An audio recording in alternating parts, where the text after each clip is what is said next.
Doctor Indu വളരെ നല്ലൊരു ക്വസ്റ്റ്യനാണ് ചോദിച്ചിരിക്കുന്നത്. ഈ രസായനം, ആനയ്ക്ക് രസായന ചികിത്സയുണ്ട്, മനുഷ്യന് മാത്രമല്ല. അപ്പോൾ എന്താണ് ഈ രസായന ചികിത്സ എന്നുള്ള ചോദ്യത്തിന് ഞാൻ വിശദമായിട്ട് ഉത്തരം പറയാം. അതിൻ്റെ മുമ്പ് ആദ്യം നമ്മൾ മനസ്സിലാക്കേണ്ടത്, അനശ്വരനായിരിക്കാൻ, അമരനായിരിക്കാൻ മനുഷ്യൻ ഏത് കാലത്തും ശ്രമിച്ചിട്ടുണ്ട്. വാസ്തവത്തിൽ we start dying the day we are born. ജനിക്കുന്ന ദിവസം മുതൽ നമ്മൾ മരിക്കാൻ തുടങ്ങുന്നു എന്നുള്ളതാണ് വസ്തുത. അപ്പോൾ ഈ മരണത്തെ അതിജീവിക്കാൻ, ഈ വാർദ്ധക്യത്തെ അതിജീവിക്കാൻ എന്തെല്ലാം വഴികൾ വേണമെന്ന് നമ്മുടെയൊക്കെ മുൻഗാമികൾ നേരത്തെ തന്നെ ആലോചിക്കാൻ തുടങ്ങിയിട്ടുണ്ട്. അപ്പോൾ ദീർഘജീവിതത്തിന് വേണ്ടി എന്തെല്ലാം ചെയ്യണം എന്നുള്ള ചർച്ചയുടെ ഒരു അനന്തരഫലമായിട്ടാണ് രസായന ചികിത്സ രൂപപ്പെട്ടു വന്നത്. ഞാൻ കുറേ അധികം പറയുന്നതിന് മുമ്പ് ഈ സന്ദർഭത്തിൽ എനിക്ക് മറ്റൊരു പ്രധാന കാര്യം പറയാനുള്ളത്, ആര്യവൈദ്യശാലയിലെ ഡോക്ടർ വെല്ലിത്തൻ സാറിൻ്റെ ഗൈഡൻസിൽ രസായനത്തെക്കുറിച്ച് ഞങ്ങളൊരു ഗവേഷണത്തിൽ ഏർപ്പെടുകയുണ്ടായി. അപ്പോൾ ഞാൻ കൂടുതൽ നേരത്തെ സൂചിപ്പിച്ചപ്പോൾ ഒരു ഫ്യൂച്ചറിസ്റ്റിക് ഔട്ട്ലുക്കോട് കൂടെ പറയുകയാണെങ്കിൽ രസായനത്തെക്കുറിച്ച്, പഴയ കഥകളല്ല, നമ്മൾ പുതിയ കഥകളിലേക്ക് പോകുമ്പോൾ, അന്ന്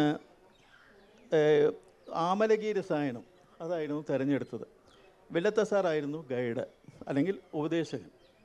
അദ്ദേഹം പറഞ്ഞു, ഇൻ്റർനാഷണൽ സ്റ്റാൻഡേർഡ് അനുസരിച്ച് മാത്രം നമ്മൾ പ്രവർത്തിക്കണം.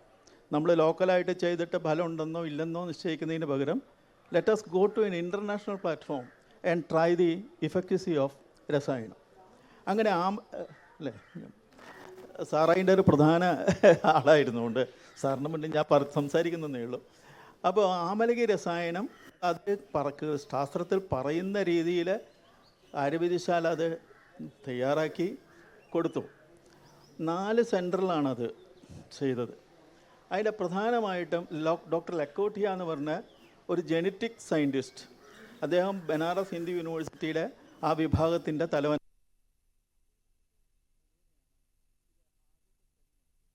സ്റ്റഡി നടത്തിയത് മനുഷ്യനിലല്ല, ഫ്രൂട്ട് ഫ്ലൈ ഡ്രോസോഫില എന്ന് പറയുന്ന ഒരു ജീവിയിലാണ് ഈ കാര്യം നടക്കാൻ തുടങ്ങിയത്. എന്തുകൊണ്ടാണ് അങ്ങോട്ട് പോയത് ചോദിച്ചാൽ, ഈ മനുഷ്യൻ്റെ ലൈഫ് സൈക്കിളും ഈ ഫ്രൂട്ട് ഫ്ലൈയുടെ ലൈഫ് സൈക്കിളിനും വലിയ സാമ്യമുണ്ട്.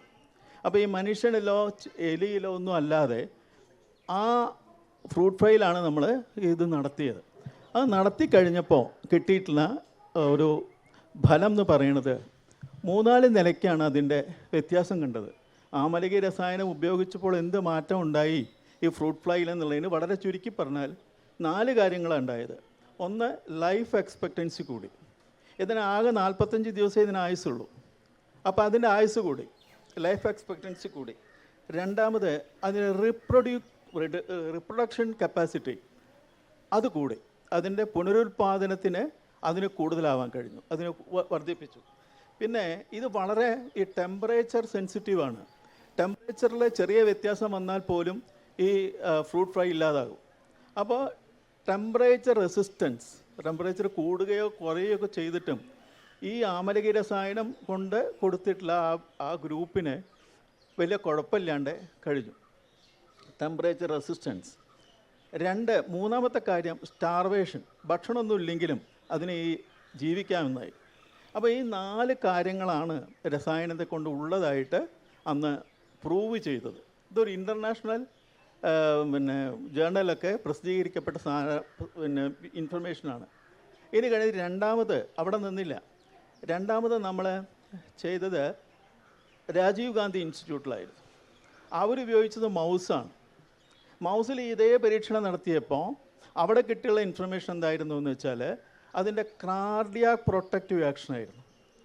കാർഡിയാക് പ്രൊട്ടക്ഷന് ഇത് സഹായിക്കുന്നു എന്നുള്ളതായിരുന്നു. ഇനി നാലാമത് മാഹിയില്ലേ എക്സസൈസ് ടോളറൻസ് കൂടി മാഹിയിലല്ലേ മണിപ്പാൽ അക്കാഡമി ഓഫ് ഹയർ എഡ്യൂക്കേഷനിൽ നമ്മൾ അടുത്ത സ്റ്റെപ്പ്, അതേ നമ്മൾ ഫ്രൂട്ട് ഫ്ലൈയിൽ തുടങ്ങി, അത് കഴിഞ്ഞ് മൗസിലേക്ക് പോകുന്നു. ഹ്യൂമൻ സ്റ്റഡീസ് നടത്തിയത് മാഹിയിലാണ്. അപ്പോൾ മാഹിയിൽ അത് നടത്തിയപ്പോൾ അവർ കണ്ട ഏറ്റവും പ്രധാനമായ കാര്യം, ഇത് DNA റിപ്പയറിന് സഹായിക്കുന്നുണ്ട്. DNA റിപ്പയർ സഹായിക്കുക പറഞ്ഞാൽ ചെറിയ ആ ടെലോമറൈസിലൊക്കെ വ്യത്യാസം വരികയാണ് ചെയ്യുന്നത്. അതിൻ്റെ ആക്ടിവിറ്റിയിലാണ് മാറുന്നത്. ആ മാറ്റം കൊണ്ട് DNA റിപ്പയർഡാണ് നടക്കുന്നത്. ഈ DNA റിപ്പയർ എന്തിന് ചെയ്യണം? സാധാരണ നിലയ്ക്ക് ഈ DNA കേടുവരുന്നത്, അല്ലെങ്കിൽ അത് ടെലോമിയർ എന്നൊക്കെ പറഞ്ഞ് കുറേ അതിൻ്റെ സാങ്കേതിക വശങ്ങൾ ഞാൻ കടക്കുന്നില്ല. അവിടെ വന്നത് എന്താ വെച്ചാൽ ഈ DNA റിപ്പയർ കൊണ്ട് സാധാരണ കാലം കൊണ്ട് വാർദ്ധക്യത്തിൽ ഇതിങ്ങനെ വരും. രണ്ടാമത് ക്യാൻസർ തുടങ്ങിയുള്ള രോഗങ്ങളിലും ഇതിന് തകരാറ് വരും.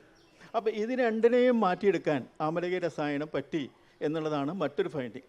അപ്പോൾ ചുരുക്കി പറഞ്ഞാൽ ഒരു രസായനം എന്ന് പറയുമ്പോൾ ഡോക്ടർ പറഞ്ഞതിന് ചെറിയ ഉത്തരമല്ല, ഇത്രയും കാര്യങ്ങൾ നിർവഹിക്കാൻ പറ്റിയിട്ടുള്ളതാണ് ശരിക്കും നമ്മുടെ രസായന ചികിത്സ എന്ന് പറയുന്നത്.